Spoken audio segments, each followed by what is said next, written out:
This March 2024 is a month of huge rewards and also maybe big punishments. A lot of extremes on either side, and none of it is too chaotic or all over the place, but there are definite events of both very positive and very serious alignments. So this is what to expect.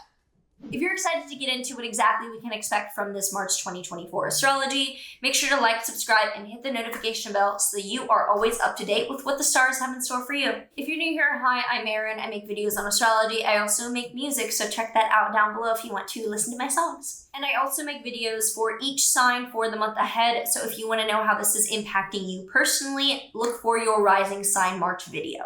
So we start out this month with relationship chaos. On the 3rd, Venus in Aquarius will be squaring Uranus in Taurus. So this is not necessarily bad, and it is not that long term. It is literally just really on the 3rd because Venus is moving fairly quickly through the sky. Venus in Aquarius to start out this month is already quite aloof, all-encompassing loving rather than specifically directed to one person, and focused on how intellectual things bond us rather than emotional or intimate things. It's a much more like cerebral relationship energy at the beginning of the month. With Venus squaring Uranus, Uranus is the planet of disruption and chaos. So Venus squaring that shows relationship shakeups, divisiveness, and random events happening with our loved ones. And this is not just romantic, but it probably is because that's the most proximity in relationships that many people have. So do expect random, chaotic, weird events to take place pretty much just in the beginning of the month. It calms down a lot after that and gets more serious. Actually, no, never mind. I forgot about Mars squaring Uranus. So there's some chaos. Sorry, I forgot. On the 8th, Mercury will conjoin Neptune in Pisces. So Mercury's communication and Neptune is spirituality, it is dreams, it is glamour, and the high ideals that we have in life. So Mercury and Neptune together is dreamy communication. It's good for meditation, for journaling, for anything that is otherworldly or fantasy related. If you're writing anything that is, not realistic, not linear, and not meant to be taken seriously, this is beautiful. I will say that with Mercury and Pisces in the beginning of this month, communication at large will be more difficult to be specific with because Mercury is debilitated in Pisces. Mercury wants to be specific and very clear. Pisces is very artistic, abstract, and all-encompassing, so it can be difficult for Mercury to work effectively through the lens of Pisces, although this doesn't make it bad, it just makes it a little bit paradoxical. So Mercury and Neptune together in Pisces around the 8th is very difficult for serious linear communication, but great for artistic, poetic communication. Then on the 9th, there is a Pisces new moon, and this new moon is really interesting because it is jam-packed. So Pisces new moons are always going to be really dreamy new beginnings, usually fairly emotional and inspiring new beginnings. This one is conjunct Neptune, which, like I said earlier, is delusional but also dreamy. So there is a double dreaminess and double not reality-ness to this new moon. But this is also conjunct Saturn. And Saturn is a planet of seriousness, groundedness, and reality, actually. So the two don't cancel each other out, but they generally, when Saturn and Neptune are together, they refer to the very serious steps that will help us achieve our dreams, or vice versa, the very mystical elements of very sober reality. So Saturn and Neptune together for this new moon reminds me of like starting a book or starting to work on a movie or starting to work on something that is theatrical but within the confines of reality. So if you're thinking of starting a creative project that you are not trying to like escape from reality from, but you are trying to build something beautiful within restraints, this is a great new moon for starting a specific like contract or a specific legal proceeding or a specific really serious business venture for a creative project. So it's combining the very serious elements of Saturn and the very beautiful elements of Neptune in a way that doesn't need to conflict, but is definitely melding here. Then on the 9th to the 10th, Mars will square Uranus. So earlier on, we had Venus squaring Uranus, showing relationship shakeups. Now, 9th through the 10th, Mars is squaring Uranus, which shows that our actions and our problems might be shaken up. Mars squaring Uranus usually shows that energy and the way that we are getting along with others in terms of our effort and our literal actions is thrown chaotically and things are not making sense. So both with your own actions or others in the way that you are resolving issues or working hard on things, expect them to be rather crazy. This doesn't show any malice or any wrongdoing or anything that seems like very insidious, but rather shows things that are just like, really? Like that was a weird action, that was random, that was chaotic, that was a lot. So just random chaotic kind of action, specifically with solving problems or working towards goals middle of the month. On the 11th, Venus enters Pisces. This is wonderful.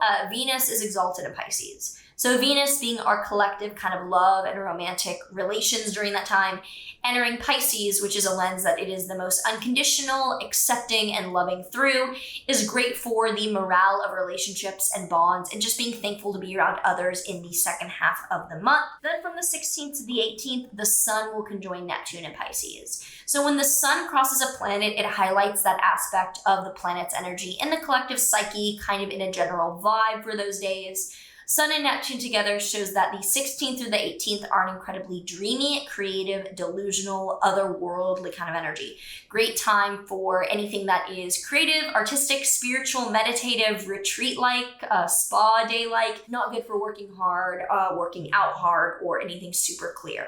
Then on the 19th, the sun enters Aries. Sun entering Aries is the beginning of the zodiacal new year. It is the first sign. It is cardinal fire. 19th onward, therefore, is a much fierier, more direct, more achievement-oriented energy. And from the 21st to the 22nd, Venus is going to cross Saturn in Pisces. Now, Venus being in Pisces, like I said, is really lovey-dovey and accepting. Saturn in Pisces with this is extremely realistic, hard-lined, challenging, and very serious. So it's not challenging in a bad way, but Venus and Saturn together does show like, okay, this is the great thing going on. This is the reality underneath it. Or like, okay, we are, like the metaphor I have in mind is like, okay, we are two major celebrities getting married. What does the prenup have to look like with all of these huge millions and millions of dollars of assets? And I don't mean like me, you, us. It's just like the metaphor. So very cute, but very serious things going on. Like you're signing a major contract for a book deal or something where it's like dreamy, but really, really serious, which is why the theme of this month is like, yay, it's cute and beautiful, but like really, really serious. It's kind of like entertainment industry-ish. Then on the 22nd, Mars also enters Pisces. So Mars entering Pisces shows that our work, our efforts, and the way that we're achieving things is much more like, let's all be in this together, spiritual warrior, let's make something beautiful. This is not aggressive, this is not combative, this is not even like gaslighty. Like Mars and Aquarius can be kind of a gaslight energy of like, oh, well, like, I don't want to take part in that. Like, let me just observe from above, if that makes sense. Like, that's not a metaphor for gaslighting, but it can be very much like, oh, I'm not gonna stoop down to solve these problems. Like, let me just hypothesize energy, not digging at Mars and Aquarius. It's not a bad combination at all. But Mars and Pisces is much more like, let's hand out food to the poor energy, or let's feed the hungry. It's much more about like the collective good. So that energy is much more, community-ish in the last few days a month. And then on the 25th, we definitely end with an important event, which is the lunar eclipse in Libra.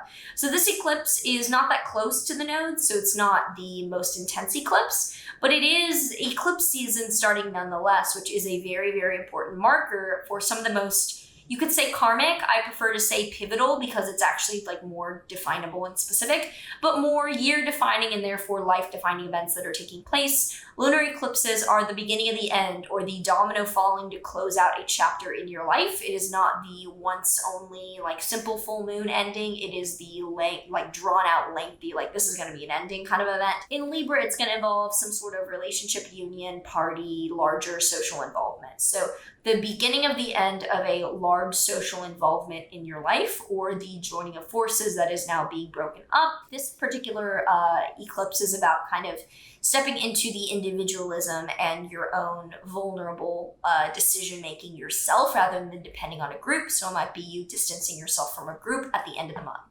So let me know your thoughts and how you're feeling about this March, what your general vibe is, and how you think it's going to be playing out in your life. And let's get into a tarot card for this March. The card that we have is the Six of Pentacles. So you can see that there's a guy like feeding who looks like the hungry. This is kind of like you achieved a point where it's now time to give back, or you achieved a point where you can now take inventory. This is a big like inventory card is the way I think of it. So if you're at a point now where you have achieved a heightened success or goal, perhaps now, like the astrology literally quite shows us that like you've achieved something cool and you're working on something cute, like we need to get serious about what the actual steps are around it.